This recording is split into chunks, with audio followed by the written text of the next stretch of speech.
What up YouTube, Topaz Gates back for another episode of Heatseekers, and here is where I go ahead and talk about and review an individual track from an up and coming artist, man, that most people may not have known but yet seem like they could be on the cusp of actually doing something. As today we're going to talk about J Soul, as he came out with a track and a video called RNB Nigga. And you know what?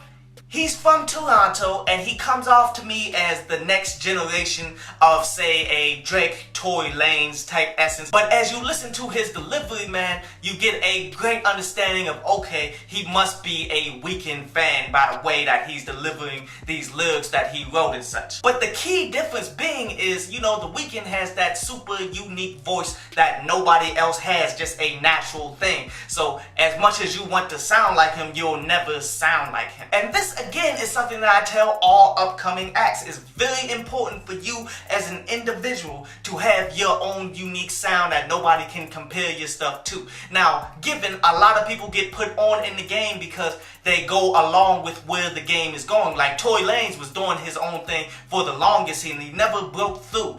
While when he decided to flip it up and do exactly what Drake was doing and created a beef with Drake, then his stardom began to take off. So there's definitely a balance there, man. You're going to have to do the music that people want to hear, but yet I still feel as though you have to do you on top of it so you won't fit in and blend in with what everybody else is doing, because you cannot compete with Drake and Tory Lanez and The Weeknd because they're already made men out here. Like, you really got to create and make your own lane. But the song and video here is rather solid, like very enjoyable to keep it 100, because the basic premise is, just because I'm singing and I do some R&B type stuff doesn't mean I'm not tough at all and such. And which that's like a common misconception, that if you look at certain individuals who be doing that through the years, none of these dudes is really soft like that. Like when you look at a guy like Trey Songz, or you look at a guy like Chris Brown, and you see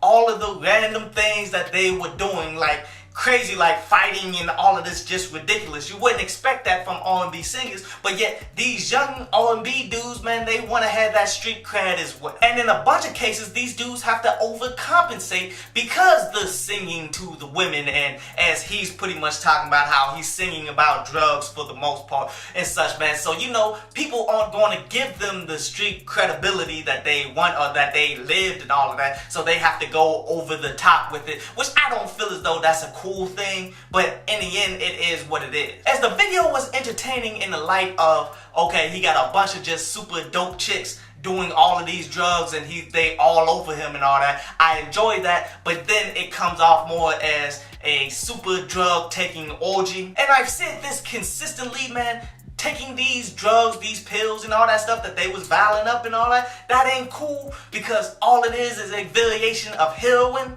and heroin, putting it in your veins, has never been cool, but yet now that they can pop it in a pill, all of a sudden it's cool, but yet the same side effects happen. So I'm not cool on that, but in the end I can see how entertaining it is. As lyrically, J Soul can be much better, and some of the highlights of the things that he's saying is how this chick calls him Santa because every time he comes through she gets what she wants, as he's ultimately talking about sex and drugs and all of that, which, you know, that's interesting, but yet it's not that great of a bar there. And he continues with the theme, pretty much saying, you ain't the hardest out here because a blogger tweeted it, and that's just real talk. Like, because a lot of people go by what bloggers and such say, and they take that as confirmation. Like these huge people out here like Needle Drop, when Needle Drop say that this individual's music is record breaking and off the chain and all of that, that doesn't mean that that's exactly what it is. Just because bloggers have popularity and try to spread that to an individual saying that this person is hot,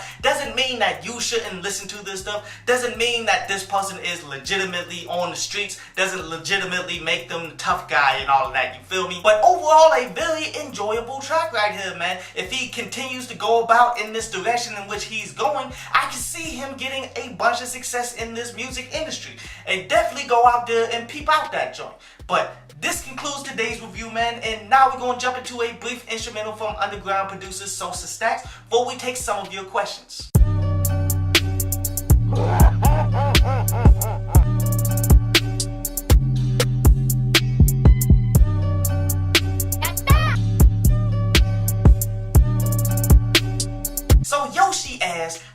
I feel about Justin Bieber creating a church. And quite honestly, I could care less about Justin Bieber all the way. Like, I don't like him point blank period because he's a straight up racist. You dig? And he's the straight up racist that try to get these cosigns from rappers and all of that. Like, how many videos of him saying the N-word must come out before you, like, all of hip hop just go ahead and disregard him all the way around?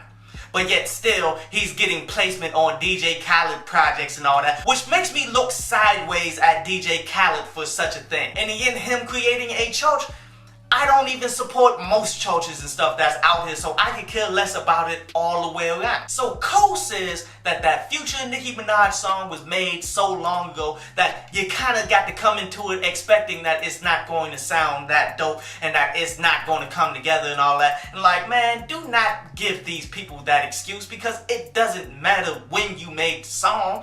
If the song was dope then, it should be dope now. But honestly, it wasn't dope to begin with. Sure, people change up their style over time, but neither one of them have changed up their style. You're ultimately reaching for any excuse you can find to justify the fact that neither one of them did that well on this particular track, man. Which, it is what it is. Like, everybody have hits, everybody have misses, and you can kind of just rock with it like that.